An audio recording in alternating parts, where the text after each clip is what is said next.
우리나라 한국인 영양 섭취 기준에 이번에 새롭게 등장한 영양소가 있습니다. 처음으로 이름을 올렸죠. 수십 년 동안 목록에도 없던 영양소인데요. 이름이 추가가 됐어요. 게다가 이 영양소가 예전에 제가 다른 채널에서 너무 많이 섭취하면 몸에서 생선 비린내가 나는 환자분 이야기를 하면서 한번 언급을 했던 영양소고요. 반대로 너무 부족하면 뇌와 신경의 기능이 떨어지는, 이 채널에서 제가 이야기하는 자율신경과도 관련이 있는 영양소입니다. 이 영양소의 이름은 바로 콜린입니다. 비타민 B군과 사촌격이고요. 비타민 유사 영양소로 분류되어 있습니다. 5년에 한 번씩 개정되는 한국인 영양 섭취 기준 가이드라인에 처음으로 등장한 영양소입니다. 공식 섭취 기준을 갖게 된 거죠. 우리 몸이 콜린을 조금 만들기는 하는데요. 그 양이 상당히 부족해서 음식을 통해서 들어오는 것이 필요합니다. 그럼 콜린이 무슨 일을 하냐? 콜린은 아세틸콜린이라는 신경전달 물질의 전구체, 원료가 됩니다. 이 아세틸콜린이요, 우리 마음을 편안하게 하고 회복을 해주고 또 제가 항상 강조하는 멈출 수 있게 하는 능력에 관여하는 바로 미주신경의 중요한 물질입니다. 그러니까 콜린은요, 단순한 영양소가 아니라 우리 몸의 멈춤을 만드는 재료 중 하나인 셈이죠. 콜린의 일은 여기서 끝나지 않습니다. 우리 몸의 모든 세포의 세포막을 만드는 벽돌이기도 하고요.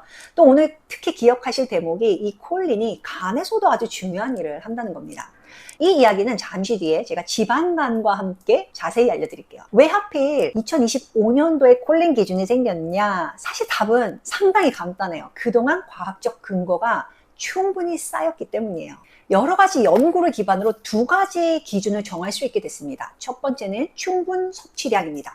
이 정도 섭취하면 충분하다는 기준과 상한 섭취량입니다. 이 이상은 넘지 않아야 한다는 그 상한선이 정해진 거예요. 다만 하루에 정확히 몇 밀리그램은 꼭 필요하다. 보통 권장 섭취량이라고 하는데요. 그건 아직 못 정했습니다. 한국인을 대상으로 한 연구가 더 필요하거든요. 자, 그럼 우리가 이 콜린이 부족할까요? 사실 그렇진 않습니다. 국민건강영양조사 결과를 보면요, 한국인의 콜린 섭취량은 하루에 한 545mg 정도, 그러니까 이미 충분 섭취량을 넘어서 잘 먹고 있어요. 이게 어디에 있냐면요, 밥, 달걀, 고기, 콩 골고루 들어있거든요. 자, 그러면 간 이야기를 안 할 수가 없는데요. 콜린이 왜 중요한가? 콜린의 중요한 역할 중에 하나가 이 간에 쌓인 지방을 밖으로 실어나르는 역할을 해요. 그래서 콜린이 심하게 부족한 분들은 지방간이 쉽게 빨리 올 수 있다고 되어 있습니다. 사실 지방간은요, 오랫동안 약이 없는 병으로 알려졌죠. 물론 최근에는 레스메트롬이라는 지방간염 치료제가 처음 등장하기는 했는데 한계가 뚜렷하긴 합니다. 왜냐하면 아주 많이 진행된, 성형화까지 진행된 환자를 대상으로 쓸 수 있고, 그러니까 우리는 사실 이렇게까지 두고 싶지 않은 거잖아요. 그래서 여전히 지방간을 해결하는 방법은 이 뱃살을 빼는 방법밖에 없는데, 그러다 보니까 콜린을 챙겨 먹으면 지방간이 좀 좋아지지 않을까? 이런 생각을 하실 것 같아서 제가 언급을 합니다. 분명히 이렇게 생각하실 분이 있겠지만 아까 말씀드린 것처럼 우리나라 사람들 중에는 콜린이 부족한 분들이 거의 없으세요. 즉 지방간을 개선하기 위해서 콜린을 챙겨 먹어야지 이렇게 결론을 내리면 안 된다. 이걸 미리 말씀드리고요. 그리고 반대로 너무 과잉 섭취했을 때, 이게 사실은 우리가 좀 더 알아야 되는 대목입니다. 콜린을 과하게 섭취하면 우리 장내 미생물에 의해서 TMA라고 하는 트리메틸아민이라는 물질이 만들어집니다. 그러면 이게 간대사를 거치면서 티마오라는 물질이 돼요. 우리 사람들 중에 이 TMA, 트리메틸아민이 잘 분해가 안 되고 쌓이는 분들이 있어요.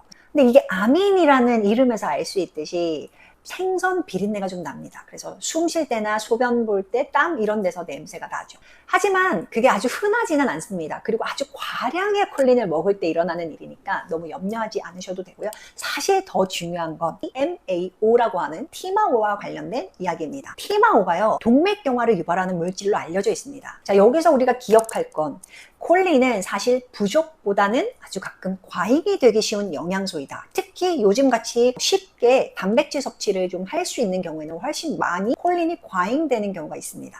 그래서 이 지나치게 섭취가 많아지게 되는 계기가 하나는 달걀이에요. 몸을 만든다고 달걀을 정말 막 10개, 한 판 이렇게 드시는 분도 있으시니까요. 두 번째는 또 다른 영양제인데요. 우리나라에서는 이게 영양제는 물론 아닙니다. 해외에서 알파 GPC라고 하는 영양제이고, 이게 우리나라는 공교롭게 의약품으로 허가를 받았어요. 들어보신 분 있는지 모르겠지만 콜린 알포세레이트라는 물질이고요. 이 물질이 한때 치매 예방약으로 알려지면서 정말 엄청난 사람들이 보험으로 약을 처방받으면서 문제가 됐던 약입니다. 근데 이 알파 GPC, 콜린 알포세레이트도 결국 콜린이기 때문에 많이 섭취하게 되면 장내 미생물과 간대사를 거치면서 티마오가 생기고요. 이게 사실 제가 연구했던 자료 중에도 있는데요. 우리나라 빅데이터 분석을 했을 때 콜린 알포세레이트를 처방받아서 드시는 분들이 뇌졸중 위험이 더 높게 나왔습니다. 기전상으로도 티마오가 많아지면 동맥경화가 악화될 수 있기 때문에 이거 내가 이렇게 과잉으로 먹는 게 맞나? 한 번쯤은 생각해 보셔야 되는 거죠. 그래서 오늘 이야기를 간단히 정리하면 콜린은 모자라면 지방간이 되고요. 너무 넘치면 혈관에 부담이 되는 성분입니다. 제가 항상 이야기하는 적당히가 가장 중요한 영양소 중에 대표적인 게 이 콜린인데요. 다행히 적어도 2끼 식사를 하시는 분은 콜린이 그렇게 부족하지 않다는 게 지금 현재 연구 결과입니다. 그래서 너무 영양제로 추가해서 드시지 않는 게 오히려 더 바른 전략이고요. 우리가 일상식을 하는 데서 충분히 얻을 수 있지만 어떤 분들, 특히 이제 비건이시거나 유제품을 아예 안 드시려고 하시는 분이거나 채식주의자 분들은 콜린이 좀 부족할 수 있으니까 이런 경우에는 좀 살펴보실 필요가 있습니다.